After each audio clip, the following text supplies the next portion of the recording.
Donc nous allons compléter, on va dire, les discours de Matthieu, parce que c'est un évangile complet, par les paraboles. Alors les paraboles, c'est une spécificité des évangiles synoptiques. Donc je vous rappelle que les évangiles synoptiques, ce sont les trois premiers évangiles, donc Marc, Matthieu et Luc.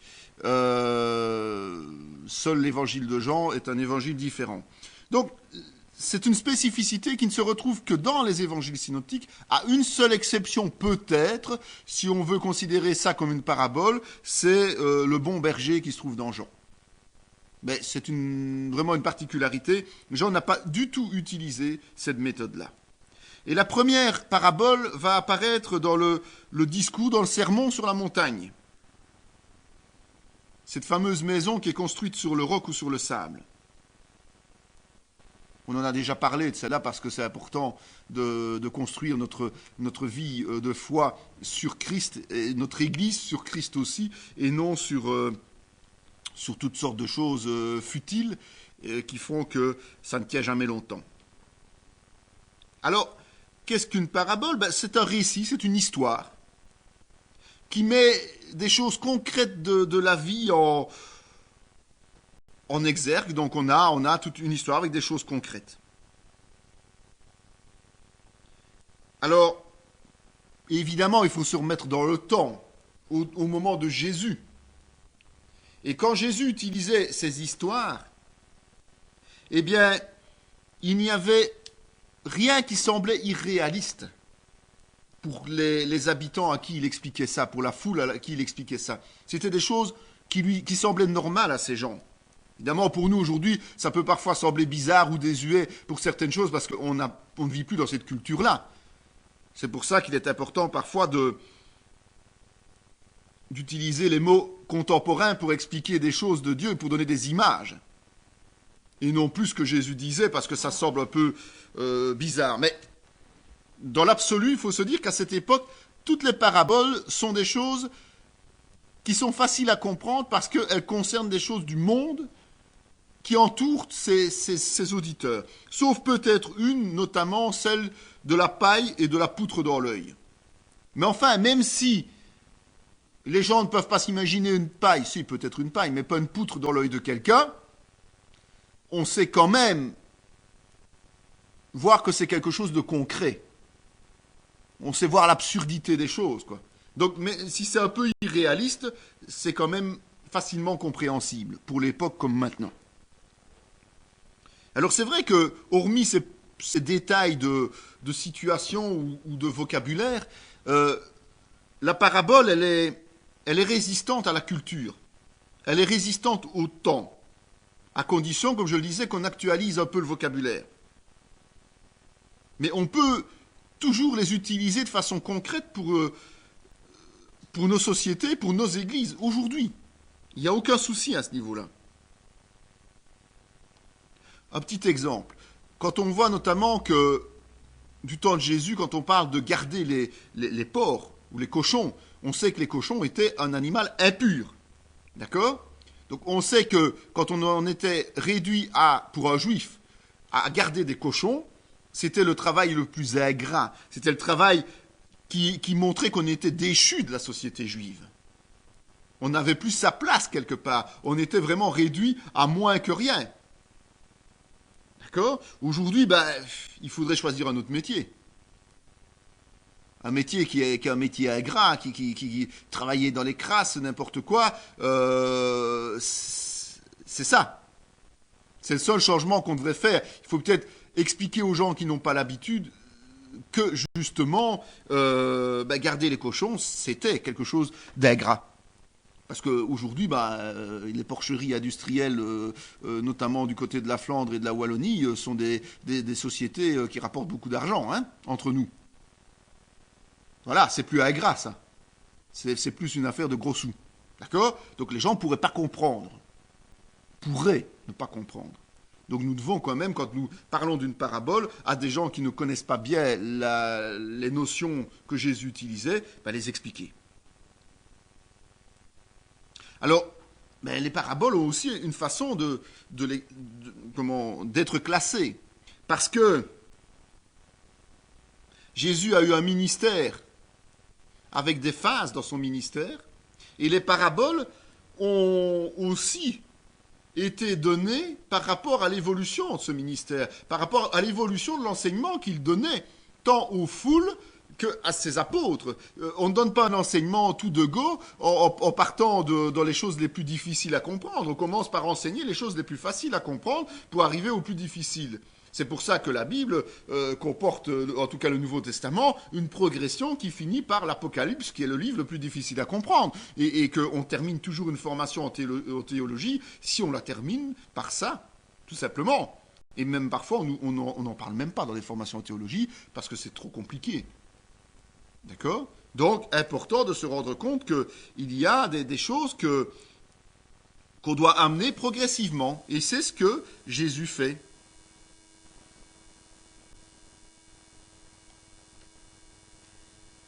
Et il y a une période où il n'y a pas de parabole, au début, parce que je vous ai expliqué que l'évangile de Jean concernait surtout le ministère de Jésus en Judée, donc au début. Et donc, puisque Jean ne parle pas de parabole, il n'y a pas de parabole dans la première phase du ministère de Jésus. Donc, les paraboles commencent dans la deuxième phase du ministère de Jésus, lorsque Matthieu en parle lors du sermon sur la montagne. Alors on va définir un petit peu plus en profondeur ce qu'est le mot parabole en tant que tel. En fait, comme toujours, puisqu'on est dans le Nouveau Testament, l'origine des mots est grecque. Je vous rappelle que le grec était une langue usuelle dans l'Empire romain de l'époque. Contrairement à ce qu'on s'imagine, tout le monde ne parlait pas latin. L'élite parlait latin, mais le peuple parlait un grec commun qui était issu de l'empire grec antérieur, de l'empire d'Alexandre le Grand notamment, qui avait été défait par les Romains. Et donc la langue était restée. Et Jésus parlait araméen, c'est un fait, mais il parlait aussi grec, ou en tout cas, ses récits ont été repris en grec. Et en grec, parabolé, comme de quoi c'est pas une grande invention d'avoir appelé ça des paraboles, c'est parabolé en grec veut dire comparaison.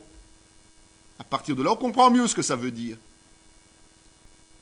Donc, la parabole, comme je vous disais, c'est une histoire qui est concrète, qui est imagée, donc c'est un peu comme si on faisait des dessins, en quelque sorte, avec des mots.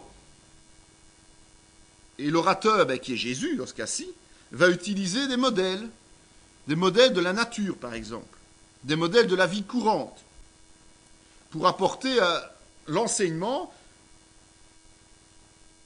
d'une manière qui est peut-être voilée, parce que c'est un enseignement qu'il faut un peu décrypter, mais en tout cas, c'est clair. Donc, il va réussir à nous expliquer des choses du monde spirituel par des choses concrètes. Ça nous permet de comprendre beaucoup de mystères de la Bible par des mots très simples. Et c'est toujours basé sur des expériences vraies, en quelque sorte. Mais elles sont racontées d'une façon littéraire, avec un langage qu'on appelle figuratif, donc ce sont des images, parce qu'il faut augmenter l'impact, évidemment. Jésus ne veut pas seulement donner des explications, il veut aussi que ça frappe l'intérêt des gens. Et donc que l'on ait facile de retenir. Et quand on fait référence à ces paraboles, on a facile justement de voir ce que Jésus veut nous enseigner. Et on se rappelle, tout le monde ici entre nous se rappelle de ces paraboles. Peut-être pas toutes, mais en tout cas, dès qu'on commence à parler d'une parabole, ah oui, la parabole de... Et voilà, et c'est parti. C'est une façon de mémoriser des vérités de Jésus-Christ facilement. Et c'est une fiction, quelque part. Donc c'est une histoire que Jésus raconte, je dis bien. Donc c'est une fiction, mais qui est crédible. D'accord ? Et cette fiction nous enseigne donc la vérité de Dieu. C'est toujours petit, une parabole. Ça ne prend pas 10 pages, ça ne prend pas 100 pages. Mais c'est petit et clair. Parfois, ça ne prend que quelques mots. Dans un discours, dans une intervention, dans une réponse. Mais c'est pour avoir justement le maximum d'impact. Alors je vous ai fait un tableau qui n'est pas... Bon, il est possible qu'il y ait l'une ou l'autre erreur. Attention que toujours les tableaux, il faut relativiser, mais ça nous permet d'avoir une vue globale des choses. Mais Vous verrez facilement, le but était de vous montrer que il y a des paraboles qui sont communes à chaque évangéliste, sauf Jean, je dis bien, qui sont parfois communes à deux d'entre eux, mais alors vous verrez que certaines sont vraiment spécifiques à l'un ou l'autre évangéliste. Et notamment ceux qui sont les plus prolifiques dans des paraboles personnelles, donc ceux qui ont le plus de paraboles personnelles, c'est ça, être prolifique, eh bien c'est surtout Matthieu et Luc. Matthieu parce que c'est lui qui a le plus mis en musique ses paraboles, Marc résumant et condensant l'évangile, mais Luc parce qu'il est venu compléter aussi celle des autres, et le faire de manière historique. Alors, les objectifs des paraboles, eh bien on va voir ce que Jésus en dit en réalité. Les disciples s'approchèrent et lui dirent « Pourquoi leur parles-tu en paraboles ?» Jésus leur répondit « Parce qu'il vous a été donné de connaître les mystères du royaume des cieux, et que cela ne leur a pas été donné. Car on donnera à celui qui a, et il sera dans l'abondance, mais celui qui n'a pas, on ôtera même ce qu'il a. C'est pourquoi je leur parle en paraboles, parce qu'en voyant, ils ne voient point, et qu'en entendant, ils n'entendent ni ne comprennent. Et pour eux s'accomplit cette prophétie d'Ésaïe, vous entendrez de vos oreilles, et vous ne comprendrez point. Vous regarderez de vos yeux, vous ne verrez point. Car le cœur de ce peuple est devenu insensible. Ils ont endurci leurs oreilles, ils ont fermé leurs yeux, de peur qu'ils ne voient de leurs yeux, qu'ils entendent de leurs oreilles, qu'ils ne comprennent de leur cœur, qu'ils ne se convertissent, et que je ne les guérisse. Mais heureux sont vos yeux, parce qu'ils voient, et vos oreilles, parce qu'elles entendent. Je vous le dis en vérité, beaucoup de prophètes et de justes ont désiré voir ce que vous voyez, et ne l'ont pas vu, entendre ce que vous entendez, et ne l'ont pas entendu. Ça, c'est dans Matthieu. Dans Marc, il dit ceci. Il leur dit, c'est à vous qu'a été donné le mystère du royaume de Dieu. Mais pour ceux qui sont dehors, tout se passe en parabole, afin qu'en voyant, ils voient et n'aperçoivent point, et qu'en entendant, ils entendent et ne comprennent point, de peur qu'ils ne se convertissent et que les péchés ne leur soient pardonnés. Et dans Luc, il est ajouté, il leur répondit, il vous a été donné de connaître le mystère du royaume de Dieu, mais pour les autres, cela leur est dit en parabole, afin qu'en voyant, ils ne voient point, et qu'en entendant, ils ne comprennent point. Donc chaque évangéliste a précisé les mêmes termes que Jésus a dit. Donc le but principal de la parabole, c'est quoi ? C'est d'enseigner les vérités de Dieu, sur base d'histoires, on va dire terre à terre. Et le but, évidemment, c'est de remplir le royaume et pas l'enfer. On est bien d'accord. Alors, il y a 3 principes à ça. Donc, d'abord, connaître le mystère de Dieu. Donc, le mystère de Dieu, c'est quoi ? Ce sont les choses spirituelles qui sont cachées. On est bien d'accord. Une parabole va nous révéler des choses qui sont cachées concernant le royaume de Dieu. Elles sont cachées où ? En Christ, qui vit encore aujourd'hui.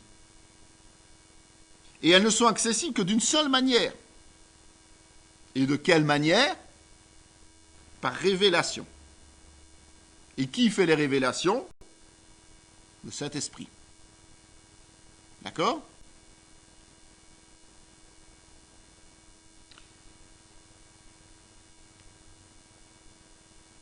Important de voir que les paraboles et ces révélations sont réservées à qui ? À ceux qui sont nés de nouveau. Donc, qu'est-ce qu'il faut en tirer comme conclusion ? Il ne sert à rien d'utiliser des paraboles pour expliquer des choses et amener des gens à la conversion. On est bien d'accord ? Puisque Jésus veut que les paraboles restent un mystère pour ceux qui le suivent. Uniquement une révélation de mystère pour ceux qui le suivent. Pour les autres, ils ne comprennent pas. Il ne veut pas qu'ils comprennent par ça. Donc la seule façon d'amener les gens à Christ, c'est le message du salut, pas les paraboles. N'utilisez jamais une parabole pour donner des exemples à des gens. Ce n'est pas la technique. Ce que vous devez faire, c'est annoncer la bonne nouvelle du salut. C'est tout. Ne tombez pas dans le piège de la tentation d'utiliser des images et des choses comme ça pour expliquer le salut aux gens. C'est sur base de la parole que vous devez annoncer le salut aux gens.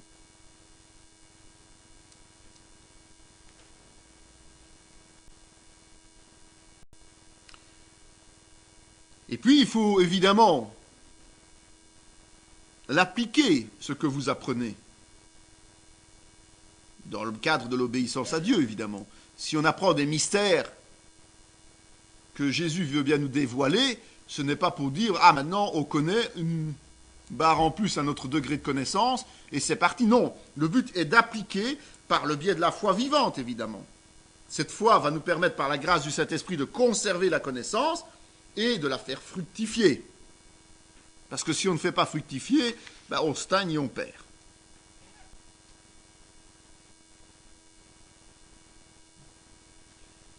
Alors on a ce but, et ce but a une notion de temps aussi, au travers du message d'évangile qu'on va apporter. Alors on a en fait le passé. Dans la parole on a le passé. Ok ? Ceux qui refusent sont condamnés parce qu'ils ont refusé alors qu'ils étaient avertis. Ça veut dire quoi ? Ça veut dire que Jésus dit, il utilise des paraboles pour annoncer des mystères du royaume, mais ceux qui avant ça ont refusé son arrivée en tant que Messie n'ont pas à entendre ces paraboles, puisqu'ils savaient, au travers des prophéties qu'ils ont reçues, que Jésus était le Messie. Donc, ils refusent qu'ils comprennent maintenant qu'il soit le Messie au travers des paraboles. C'est ce que je vous disais. On ne peut pas utiliser les paraboles pour apporter le message du salut et pour amener les gens à la conversion.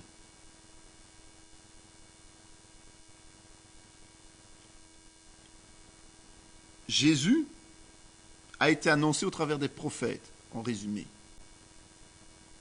Il n'a pas été annoncé au travers des paraboles. Les paraboles viennent après la nouvelle naissance, pour comprendre les choses de Jésus. D'accord ? Donc ceux qui n'ont pas voulu accepter Jésus, donc si quelqu'un ne veut pas accepter Jésus, si vous lui racontez des paraboles, vous jetez des perles au pourceau. Parce que la parabole est une merveille, est un trésor, puisque nous découvrons le royaume de Dieu, nous découvrons Jésus-Christ. Donc, la notion de passé, c'est de se dire, si quelqu'un refuse Jésus, ça ne sert à rien de lui apporter les mystères de Dieu. Il faut éviter les discussions vaines avec les gens. Vous aurez des gens qui viendront et qui vous diront « Oui, mais tu sais, dans cette parabole, il y a ceci et cela. Est-il né de nouveau ?» S'il n'est pas né de nouveau, ça ne sert même à rien de discuter de ça avec lui. Il n'y comprend rien. C'est ce que Jésus lui-même dit. Il aura sa version des faits qui n'est pas celle de Dieu. Maintenant, ceux qui acceptent justement Jésus-Christ comme Seigneur et Sauveur, c'est le présent, maintenant, aujourd'hui, eh bien, les paraboles, ce sont les vrais fondements de sa foi. Ce sont les vrais fondements de sa vie chrétienne. Si vous prenez l'ensemble des paraboles, vous avez toute l'explication de comment il faut vivre en tant que chrétien. Et quel espoir nous avons au niveau du royaume des cieux. D'accord ? Les paraboles nous expliquent comment vivre. Un peu comme les proverbes. Les proverbes, c'est très imagé, les proverbes. Eh bien, les paraboles, c'est pareil. Et ces paraboles nous font voir aussi, nous font découvrir la puissance, et nous font vivre la puissance et la gloire de Dieu au jour le jour. Et puis, il y a la notion de futur, parce que les paraboles vont nous faire découvrir des choses à venir, des choses qui étaient cachées jusqu'au moment où la parabole nous est donnée, quoi. D'accord ? Il y a des choses qui n'existaient pas, en tout cas qui n'étaient pas révélées dans le cœur des hommes. Beaucoup de choses. Le royaume des cieux n'existait pas avant que Jésus en parle, en tant que tel pour l'Église, on est bien d'accord. Il existait peut-être dans la notion du peuple juif, mais l'Église n'existait pas. L'Église était un mystère pour Israël. On n'a jamais prophétisé l'Église d'une façon claire. Il y a bien eu des notions que nous comprenons aujourd'hui, au travers justement, notamment, des paraboles qui nous expliquent ces faits. Et elles sont possibles, ces révélations, uniquement parce que Jésus s'est sacrifié. D'accord ? Et donc, aujourd'hui, il faut être conscient que le fait que nous puissions étudier ces paraboles fait de nous des témoins privilégiés du royaume des cieux. Donc, les paraboles, ce n'est pas n'importe quoi. Les paraboles, c'est quelque chose de très important qui apporte énormément de connaissances aux chrétiens, et uniquement aux chrétiens, et qui semble folie au monde. C'est pour ça que Jésus a utilisé des choses du monde, parce que si les gens lisent, ils vont prendre ça comme pour le monde. Alors ils pourront au mieux prendre ça comme une parole de sagesse, mais ils ne comprendront jamais la portée spirituelle d'une parabole. Donc ça nous est réservé, nous sommes des privilégiés. Évidemment, il y a une chose importante, c'est qu'il faut apprendre à bien interpréter une parabole. C'est comme pour tout texte de la Bible, il faut bien comprendre ce que la Bible nous dit. Sinon, ça ne vaut pas le coup. Ça nous apporterait à être valable. Et quand Jésus a commencé à parler en parabole, puisque je vous ai dit, Jean ne relate pas de parabole, s'il y en avait eu, il en aurait parlé aussi, puisqu'il a complété les évangiles des autres. Donc, comme il n'a pas parlé en parabole, Jésus, dans un premier temps, a surpris tout le monde. La foule, évidemment, qui était là, qui se demandait, mais qu'est-ce qui lui prend celui-là? Il est complètement farfelu de parler de cette manière-là. Mais aussi ses apôtres et ses disciples.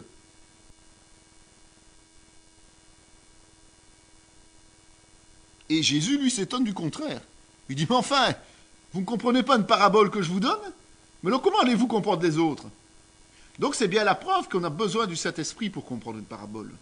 On a besoin d'avoir l'éclaircissement divin pour pouvoir comprendre le fondement de la parabole. Alors qu'on a toujours tendance à balayer les paraboles. Je vous assure qu'il faut vraiment être attentif parce qu'on a toujours tendance à les considérer comme quelque chose de seconde zone. Or, c'est quelque chose de plus fort que la plupart des passages bibliques. C'est important. Et Jésus nous permet justement d'apprendre à interpréter correctement les paraboles en nous donnant l'interprétation des premières qu'il a données. Et donc, puisqu'il nous a donné une interprétation, il suffit de suivre son modèle et d'arriver à traduire nous-mêmes aussi les autres paraboles. Alors la première, la fameuse, tout le monde l'utilise parce qu'elle est terrible, cette parabole. C'est la parabole du semeur. Cette parabole du semeur est tellement importante qu'elle est reprise, je crois qu'elle a tellement marqué chaque évangéliste, chaque apôtre, qu'elle est reprise dans les 3 évangiles. D'accord ? Je crois que ça les a intéressés parce que justement, il y avait non seulement la parabole, mais il y avait aussi l'explication. Et ils ont voulu tous laisser cette trace d'explication pour que ceux qui liraient leur texte après puissent comprendre, évidemment, l'enseignement de Jésus. Le but, c'était, quand ils ont écrit ces évangiles, c'est de laisser une trace du témoignage direct qu'ils avaient fait ou indirect qu'ils relataient de quelqu'un qui avait vécu avec Jésus. D'accord ? Donc, c'était de laisser une trace pour enseigner ceux qui croiraient, pas les autres.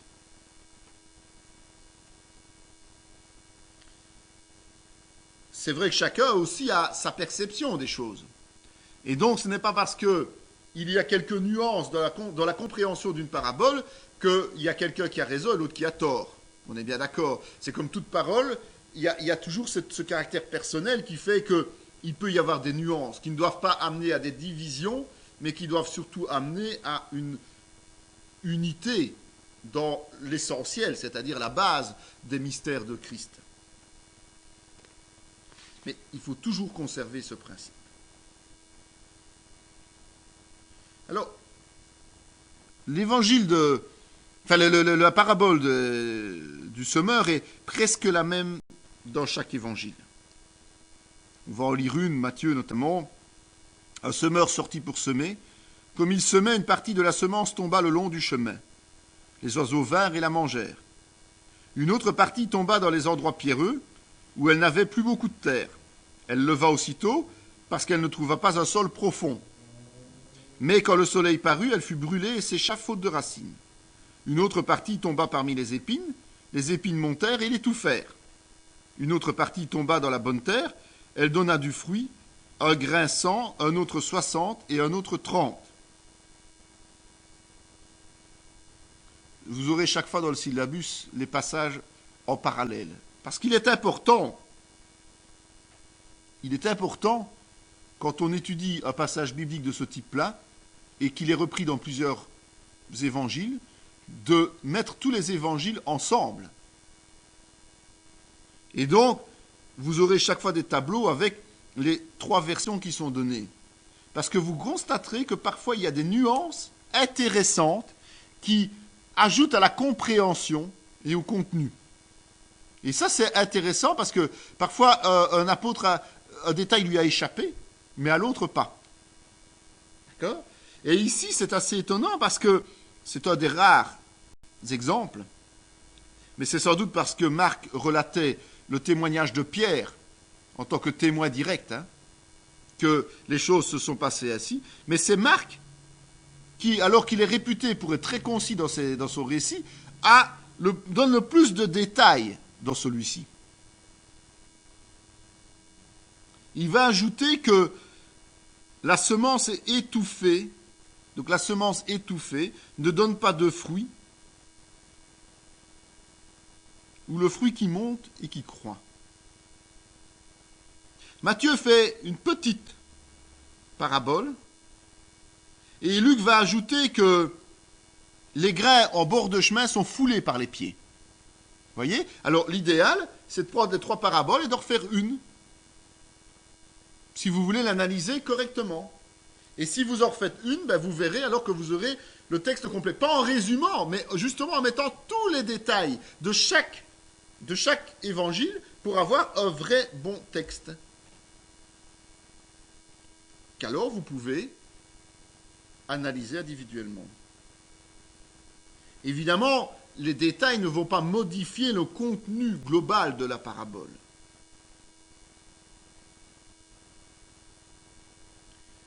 Jésus dit, vous donc, écoutez ce que signifie la parabole du semeur. Donc il n'y a aucun doute. Jésus va donner l'explication exacte de cette parabole.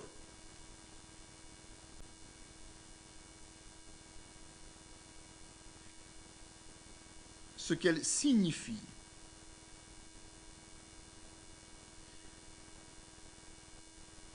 Il faut savoir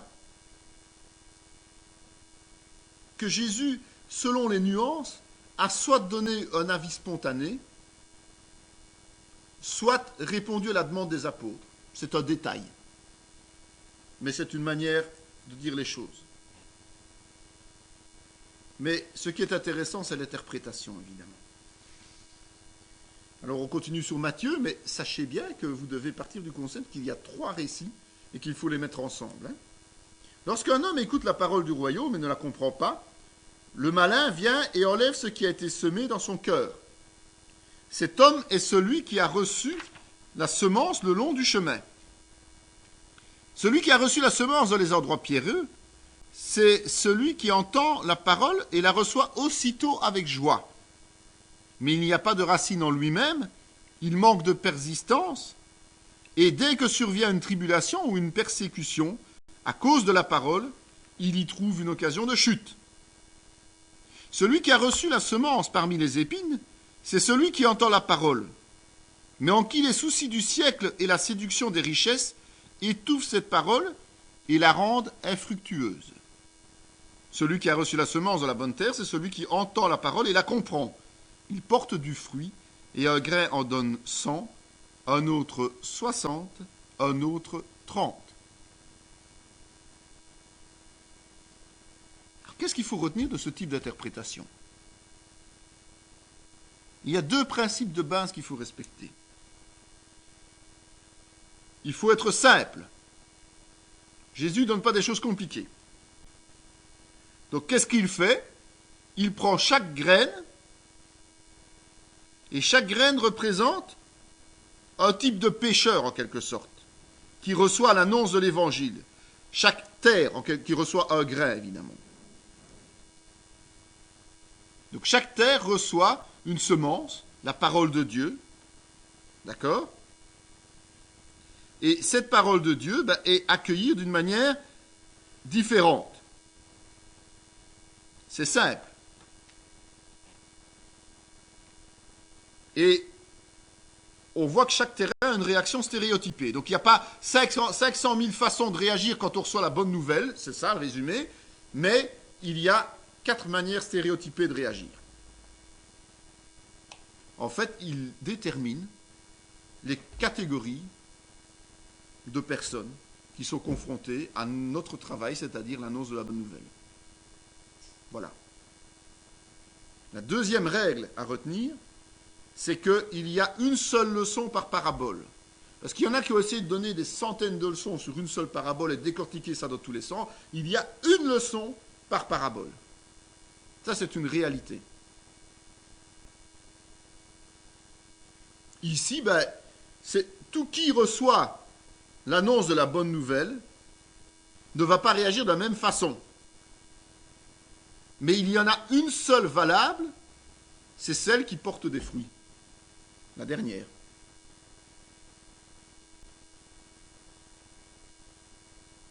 Donc, quand on doit interpréter une parabole, il faut observer le texte. Et comme je vous ai dit, la meilleure manière, c'est que lorsqu'il y a plusieurs versions, c'est de refaire une version unique de la parabole avec tous les détails et pas en retirant des détails. Ça, c'est important. Et puis, il faut réfléchir. Parce qu'une parabole a une leçon, mais elle a beaucoup de richesse. Elle comporte beaucoup de vérités spirituelles. Mais il ne faut pas non plus en inventer des vérités spirituelles. C'est pour ça qu'on a besoin de réfléchir. Donc ici, vous avez les semences qui tombent dans 4 types de terrains. Donc, ça c'est clair. C'est la personne, chaque catégorie de personnes. Mais après, il y a des détails qui sont donnés. Par exemple, il n'y a pas... Donc, la parole est entendue, ça fait beaucoup de joie, mais il n'y a pas de racines. Ça veut dire quoi? Ce sont des gens qui se sont convertis lors, par exemple, de grandes manifestations, qui ont en fait dit oui à Jésus par sentiment et pas par conversion réelle. Il y a énormément de conversions dans les grands rassemblements qui n'ont pas de lendemain. Et on se dit, mais enfin, c'est quand même incroyable. C'est à cause des pasteurs qui ne prennent pas en charge. Mais non. C'est aussi parce que, justement, c'est le cœur qui parle le sentiment et non pas une vraie conversion de cœur, une conversion sincère et complète. Alors, les gens ne vivent que sur la croûte, sur ce qui est superficiel. Ils ne voient que le plaisir d'être chrétien, les chants amusants, les prières, c'est génial, la communion entre les frères et sœurs. Enfin, ils sont tous gentils, les chrétiens. Voilà, c'est ça un peu le concept. Hein. Mais il n'y a rien de profond là-dedans. Alors, évidemment, dès qu'il y a le moins de petits pépins, on abandonne les voies du Seigneur. Rien que dans une interprétation, il y a beaucoup de vérités spirituelles. C'est comme celui qui est dans les épines. En fait, il se laisse entraîner par les choses du monde, il fait du compromis, tout simplement. Les choses du monde l'intéressent plus, en fin de compte, que Dieu lui-même, que la parole. Et donc, la parole, elle est étouffée dans les choses du monde, et c'est un chrétien certainement sauvé, mais qui n'est pas utile pour le royaume de Dieu, qui est là, et qui, en fait, est un profiteur, quelque part, du salut, mais qui ne se met pas au service de Dieu. C'est ça, le problème.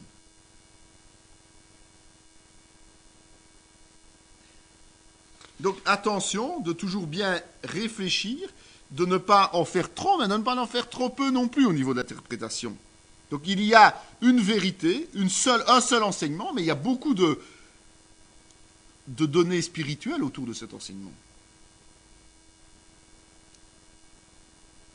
Alors évitons évidemment de jouer aux intellectuels outranciers et de symboliser tout ce que Jésus a dit.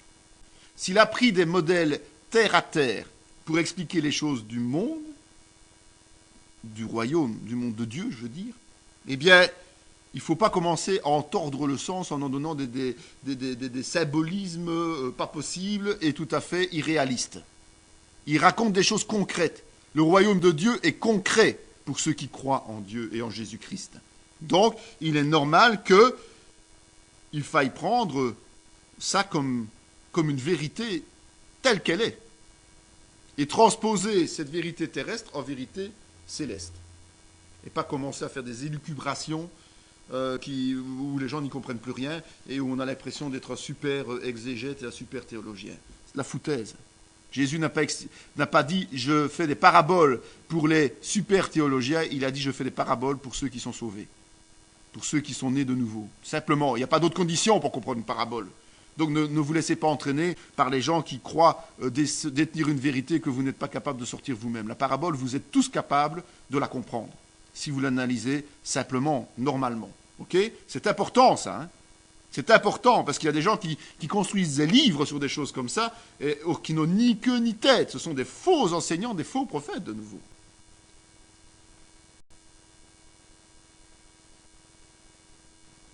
Évidemment, une parabole, vous pouvez l'utiliser pour la placer dans un contexte particulier qui vous concerne dans votre vie. Donc ça veut dire que vous allez lui donner une portée, un enseignement plus complet, mais en y annexant d'autres passages bibliques, d'autres enseignements bibliques. Alors là, évidemment, vous n'êtes plus sur la seule vérité de la parabole, mais vous étoffez pour en faire un enseignement complet. Mais ce n'est plus la parabole toute seule, c'est plusieurs passages de la Bible qui viennent compléter cette parabole. Hein, d'accord ? Mais vous devez toujours garder les deux concepts de base. Donc, gardez en parallèle toutes les notions qui sont données, comparez bien vos textes, c'est important. Et si nécessaire, effectivement, appuyez-vous sur les autres passages bibliques pour être sûr que vous avez bien compris ou pour donner plus de détails à cette vérité biblique. Tout simplement.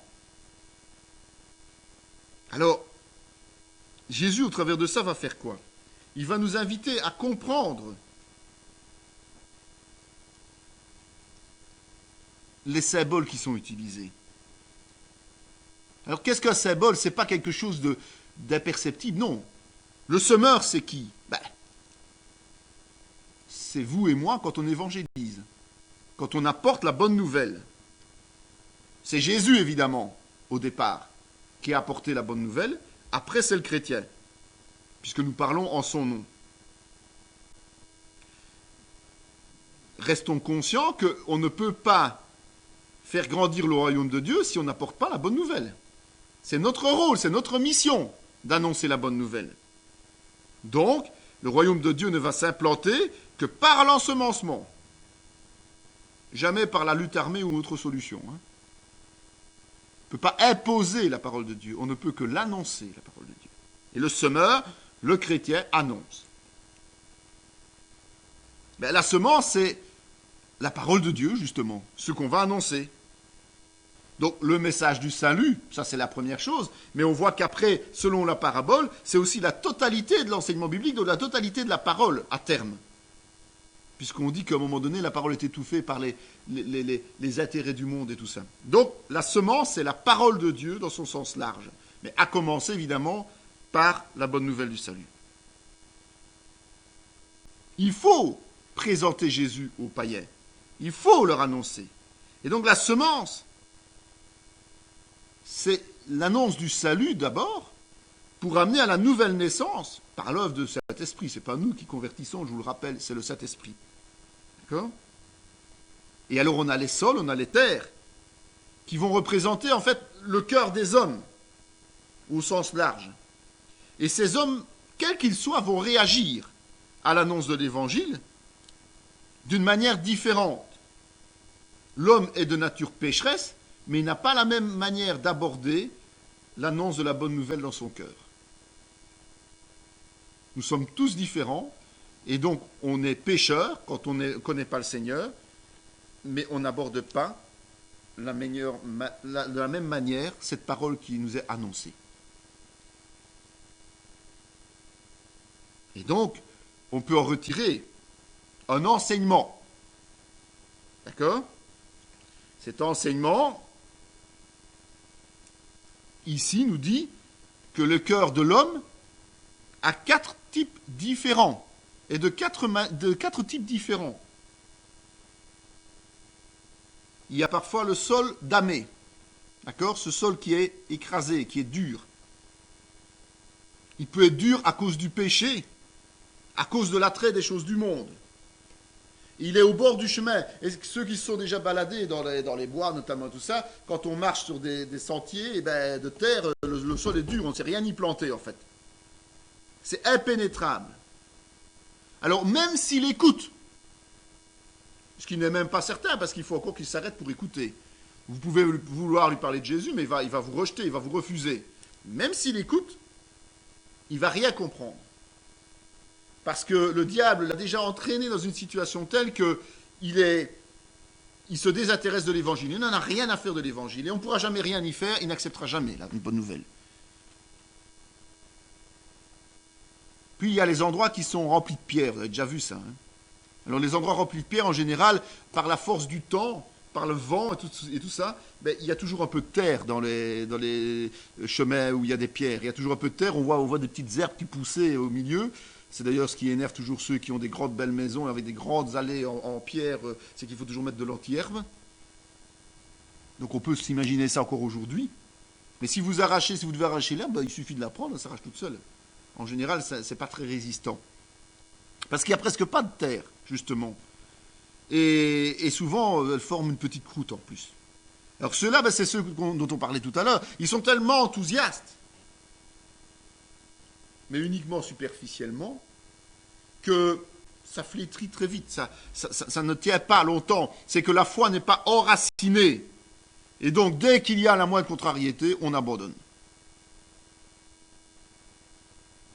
Il y a les épines, donc un terrain qui est, lui, cultivable, mais il y a beaucoup de mauvaises herbes autour. Et les mauvaises herbes font que, ce sont les choses du monde, qui font que la petite pousse qui doit prendre est étouffée, est écrasée, ne peut pas s'épanouir pleinement.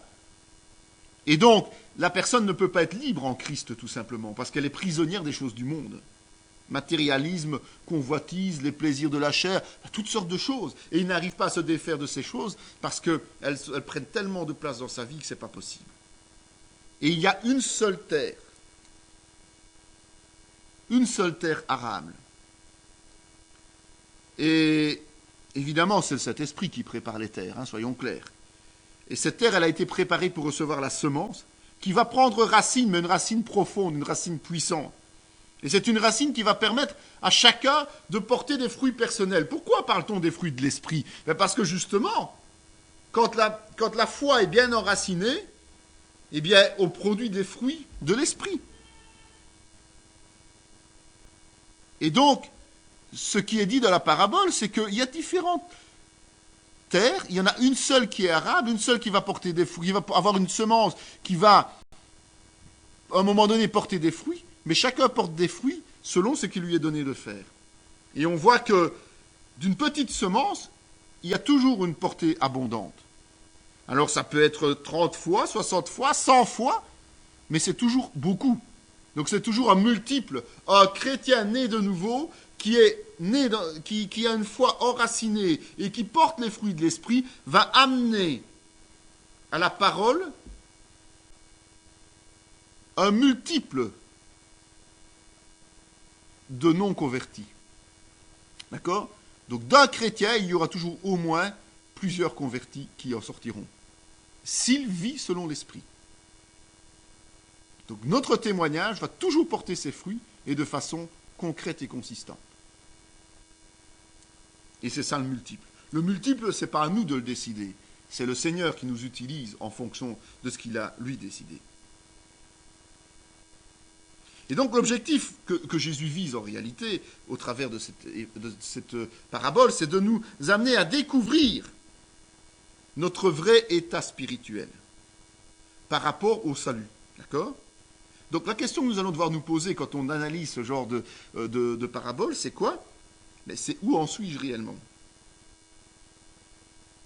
Alors, au moyen de la repentance dont j'ai fait preuve, au moyen de la foi vivante qui m'habite, suis-je passé de ce stade d'incrédule perdu et condamné à celui d'abord de croyant sauvé ? Je vous souhaite à tous ici présents, ce serait malheureux quand même, mais fertile et qui porte du fruit. Ça devient déjà un peu plus compliqué. Suis-je réellement un chrétien tel que la parabole l'explique dans la 4e phase ? Je peux toujours être enfermé dans la 3e phase. Être sauvé, mais ne pas porter du fruit. Alors, si oui, je suis ce chrétien sauvé, fertile et qui porte du fruit, quel est le volume de ma production ? Est-ce que je suis efficace comme Dieu l'a prévu ou pas pour moi ? Est-ce que je fais tout mon boulot ou seulement une partie de ce boulot ? Ce sont toutes ces questions qu'une petite parabole de rien du tout, qui parle de semences, de terre et de quelqu'un qui passe son temps à ensemencer, doit nous amener à nous poser comme question une vérité profonde sur, comme c'est la première, la situation spirituelle dans la deuxième parabole qui est relatée et qui est expliquée par Jésus lui-même, elle ne se retrouve que dans Matthieu, et c'est celle du bon gré et de l'ivraie. Donc on reste sur le principe du semeur, et je crois que Jésus a voulu absolument expliquer que ces deux paraboles-là, pour nous obliger à réfléchir aux autres et à nous laisser guider par la vérité au travers de nos propres analyses, de nos propres méditations. Il leur proposa une autre parabole, il dit « Le royaume des cieux est semblable à un homme qui a semé une bonne semence dans son champ. Mais pendant que les gens dormaient, son ennemi vint, sema de l'ivraie parmi le blé et s'en alla. Lorsque l'herbe eut poussé et donné du fruit, l'ivraie parut aussi. Les serviteurs du maître de la maison vinrent lui dire « Seigneur, n'as-tu pas semé une bonne semence dans ton champ? D'où vient donc qu'il y ait de l'ivraie ?» Il leur répondit « C'est un ennemi qui a fait cela. » Et les serviteurs lui dirent « Veux-tu que nous allions l'arracher ?» « Non, dit-il, de peur qu'en arrachant l'ivraie, vous ne déraciniez en même temps le blé. Laissez croître ensemble l'un et l'autre jusqu'à la moisson. Et à l'époque de la moisson, je dirai au moissonneur, arrachez d'abord l'ivraie et liez-la en gerbe pour la brûler, mais amassez le blé dans mon grenier. » C'est le même contexte que la parabole du semeur, mais même s'il enseigne de nouveau l'ensemencement, évidemment, Jésus va apporter un autre point de vue. Il ne va pas s'arrêter maintenant à l'herbe, donc c'est-à-dire à la terre, au cœur de la personne qui reçoit les choses, mais il va s'intéresser à la plante qui est en train de pousser. Il est dit à ce moment-là, alors il renvoya la foule et entra dans la maison, ses disciples s'approchèrent de lui et dirent « Explique-nous la parabole de l'ivraie et du champ. » Donc vous voyez que, comme il l'a dit, la parabole n'a pas pour but d'enseigner les foules, mais a pour but d'enseigner ceux qui ont choisi de suivre Jésus-Christ. Et il ne va pas donner l'explication de sa parabole devant la foule. Il va attendre d'être isolé, et ses apôtres vont attendre d'être isolés avec lui pour lui demander les explications, parce qu'ils ont difficile de comprendre ce qu'il a dit. C'est vrai que pour eux, ils pourraient partir de l'interprétation qu'il a donnée du semeur, mais c'est pas évident de faire des similitudes entre les deux. Et donc Jésus reprend la parole et dit, il répondit, « Celui qui sème la bonne semence, c'est le Fils de l'homme. Le champ, c'est le monde. La bonne semence, ce sont les fils du royaume. L'ivraie, ce sont les fils du malin. L'ennemi l'a semé, c'est le diable. La moisson, c'est la fin du monde. Les moissonneurs, ce sont les anges. Or, comme on arrache l'ivraie et qu'on la jette au feu, il en sera de même à la fin du monde. Le Fils de l'homme enverra ses anges qui arracheront de son royaume tous les scandales et ceux qui commettent l'iniquité. Ils les jetteront dans la fournaise ardente, où il y aura des pleurs et des grincements de dents. Alors les justes resplendiront dans le soleil, comme le soleil dans le royaume de leur Père. Que celui qui a des oreilles pour entendre, entende. » C'est une parabole qui est censée nous expliquer, en fait, l'avancée du royaume de Dieu par rapport à l'opposition de Satan. Les disciples, nous, les chrétiens, nous semons la bonne nouvelle, et pendant ce temps-là, les disciples de Satan, ils mélangent l'ivraie. Il n'y a rien à faire. Plus nous allons travailler, plus les esprits impurs vont travailler aussi dans l'autre sens. Plus les hommes qui ont donné leur vie à Satan, qui veulent rester dans le péché, vont continuer à délivrer des faux messages, des fausses données. Alors le symbole utilisé, c'est que au niveau du champ, c'est le lieu. C'est-à-dire, c'est plus le cœur humain, mais c'est l'endroit où l'évangile est annoncé. C'est le territoire où le royaume de Dieu est connu. Et dans ce royaume de Dieu, sur ce territoire, va s'infiltrer qui ? Le malin, au travers d'individus, au travers de faux chrétiens. C'est l'Église universelle au sens large, en fait. D'accord ? Et cette Église universelle, qu'est-ce qui se passe aujourd'hui ? Il suffit d'observer au travers des siècles. Elle est divisée, elle est remplie d'hérésies, et chaque assemblée locale a elle aussi ses problèmes de division, de disputes, de situations où des gens viennent annoncer des fausses choses, des mauvais enseignements. Donc en fait, le cadre prophétie, c'est l'Église, que ce soit au sens local comme au sens large. Le blé a toujours un symbole de vie. Donc le blé, ça représente la lumière et c'est doré, c'est le soleil. Donc la vie. La vie en Christ, évidemment. C'est une vie enrichissante, une vie nourrissante, une vie agréable. Et elle ne saura être valable et complète et totale que lorsque nous serons dans la gloire de Dieu, évidemment. Puisque nous sommes obligés de côtoyer l'ivraie. De côtoyer, c'est cet ivraie qui pousse à côté de nous. Nous sommes obligés de vivre au milieu de ces gens qui ne sont pas convertis et qui sont au service de Satan. Mais le fait d'être ce blé ne nous empêche effectivement pas de tenir ferme, que du contraire, ça nous permet de tenir ferme. Et ça nous permet de tenir ferme, pourquoi ? Parce que nous savons que le propriétaire du champ, que le propriétaire du champ qui est le Seigneur, veille. Et on sait qu'à un moment donné, c'est lui qui va décider qu'il y aura une séparation entre le blé, c'est-à-dire ceux qui portent un fruit de vie, ceux qui ont la vie, et l'ivraie. Donc, la parabole nous encourage à persévérer. Persévérer sur un fait certain. C'est qu'un jour, on ne sera plus avec cet ivraie. Alors, la moisson, pour qu'il y ait moisson, il faut d'abord que les plantes grandissent. Et les plantes, elles vont grandir en parallèle, c'est-à-dire qu'il y a le bon grain et il y a l'ivraie. La présence de l'ivraie à côté du bon grain doit nous obliger justement à faire des choix, à avancer dans la sanctification. Au fur et à mesure que nous avançons, nous devons nous laisser sanctifier. Donc le blé qui grandit montre la vie spirituelle qui grandit en réalité en chacun d'entre nous et la sanctification qui grandit.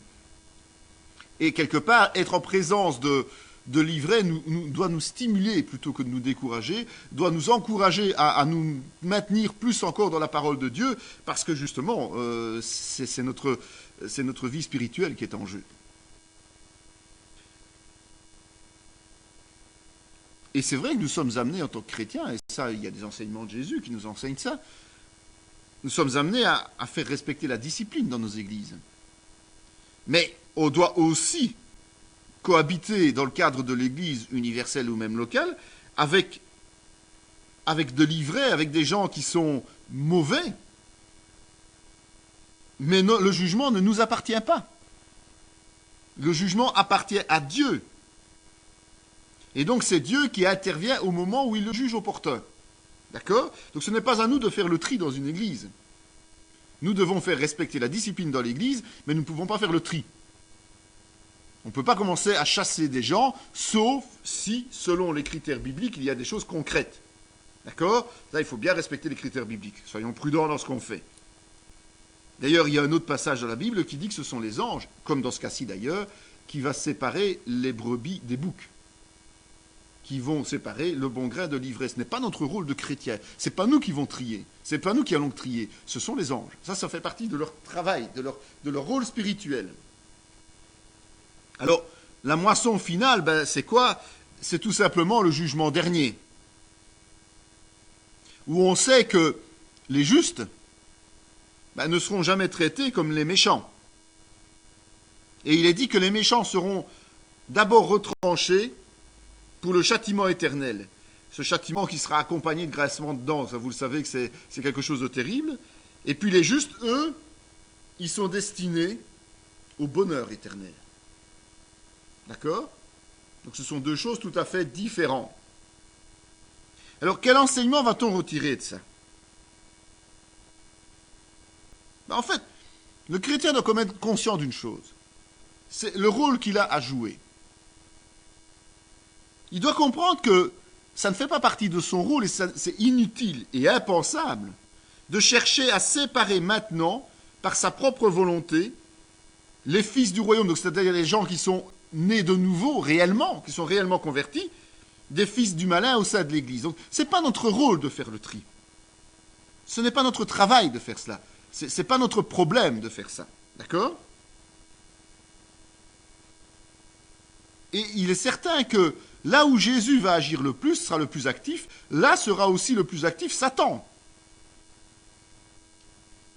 Donc, lorsque nous allons nous développer dans notre vie spirituelle et dans le développement de l'Église, automatiquement, il faut s'attendre à plus de contrariétés, et surtout lorsqu'on va commencer une nouvelle implantation. Parce que là, on tombe en plein territoire de Satan. Il va semer, il va faire croître, il va mélanger les bons grains avec de l'ivraie.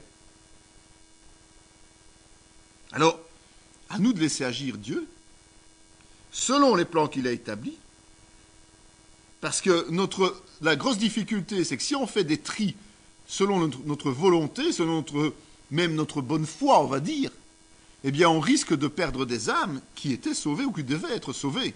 Et donc nous avons une responsabilité grave. Notre rôle de chrétien, c'est d'annoncer la bonne nouvelle, de baptiser et d'enseigner pour que les gens puissent marcher dans les voies du Seigneur. Ce n'est pas de trier. C'est ça que ça veut dire au niveau de cette parabole. Donc, on doit être conscient que tout le monde n'est pas nécessairement né de nouveau dans une église. Tout le monde ne marche pas nécessairement dans les voies du Seigneur. Nous devons évidemment, sur appui de la parole, faire respecter la discipline, mais nous ne pouvons pas faire le tri. Ce n'est pas à nous de juger. Ce tri se fera sous les ordres de Jésus-Christ par les anges, au moment voulu par Dieu, c'est-à-dire à la fin des temps. D'accord ? Donc, respectons notre rôle d'annoncer la bonne nouvelle et de permettre à ceux qui ont accepté Jésus-Christ de grandir dans leur connaissance, sans rien d'autre.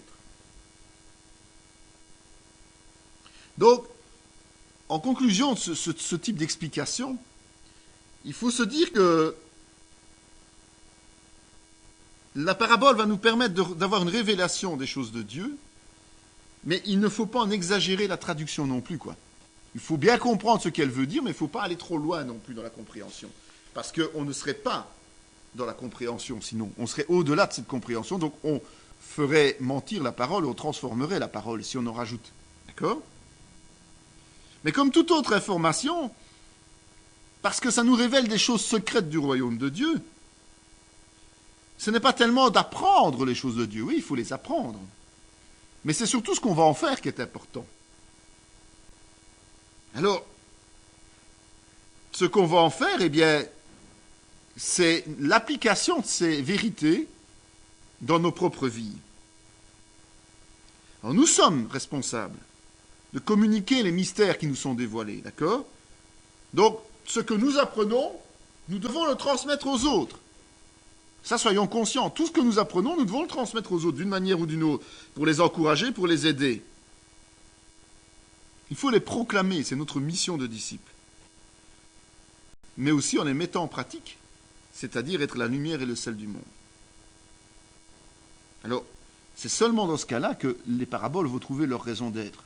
Sinon, ce sont des belles histoires que même les chrétiens se raconteront les uns et les autres peut-être, et peut-être à leurs enfants avant d'aller dormir au lit, parce qu'ils n'auront rien compris. Ce sera une belle histoire, une belle aventure, et ça fera joli, et bébé dormira, et ça ne servira à rien. Donc, mettons en pratique ce qu'on apprend, et à partir de là, nous verrons que nous grandirons dans notre travail de témoin de la parole. Cette vidéo fait partie intégrante de la formation en théologie pratique dispensée par la mission de théologie Emmanuel de Parakou, Bénin, sous l'autorité académique du Centre chrétien Emmanuel SBL, Spa, Belgique. Pour mieux connaître nos activités, voici nos différentes adresses.